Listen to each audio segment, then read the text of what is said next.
The Rolex Sydney Hobart Race is a classic. It attracts the world's media and all the Australian media who are here. And in a moment, we are going to be catching up with some of those taking part.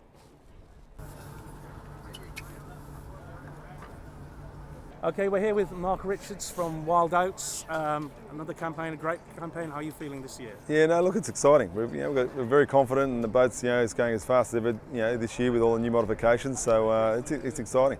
Right. So, anything particular that comes to mind from the weather forecast today? Any particular challenges for your race? Oh, look, it's going to be very challenging, mate. Tactically, navigation-wise, it's going to be very, very challenging. And a lot of sail changes, for the big boats, which is a lot of hard work. So it's it's going to be very tricky. You're very experienced in this. We've got a mixed fleet out there, Yeah. well, a match fleet, got mixed experiences, mixed Sure. things. Any words of advice for guys taking this on for the first time? No, look, I think it's great. I mean, you guys are sailing around the world, so there's plenty of offshore experience there. But this is a very different race. It's a real sprint. It's an amazing race where we can just race so many different conditions here, not just in wind, but sea states and stuff like that. So you've got to keep aware and just bloody well one man, one hand for the you and one hand for the boat sort of thing, because anything can happen out there. Yeah. We've got the silverware over here. I mean, what's this race about? What drives it?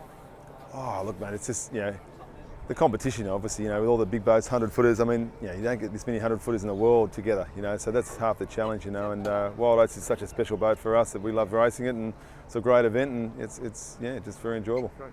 Now with Anthony Bell, skipper of Perpetual, tell me how this race is lining up for you, what you feel your prospects are. Yeah, I think we've trained pretty well, and we're really happy with the rebuild of the boat, and we're kind of now looking forward to the gun going off and getting amongst it.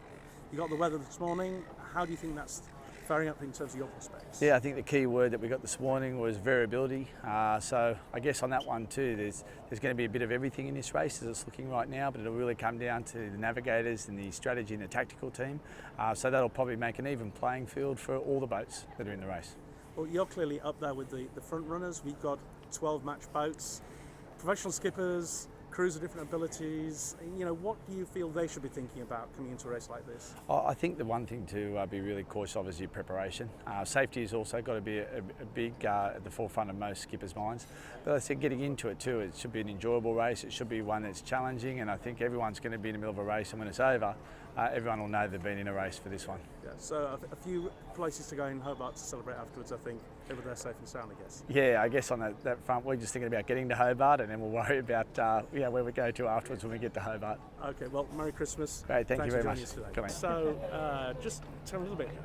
You're a real veteran for this race. Tell me about your history with it and what it means to you. Oh, it's another race, and it's always a good race. It's usually unpredictable. You can get a bit of a hiding, but it doesn't look as though it's going to be too much, in this race to worry about. Yeah. And the weather forecast today and the plans, it's, I guess, another sort of mixed bag for this race. You never really don't know what you're going to get. Well, no, you never do. Exactly. You can forecast it. You can get all the models from around the world, and this forecast, local forecast, it's quite different to the others we've brought in. We've been analysing it for weeks, Yeah. And for you and your team on Ragamuffin, how are you feeling about this race coming up in terms of I think we've got a good chance. Yeah.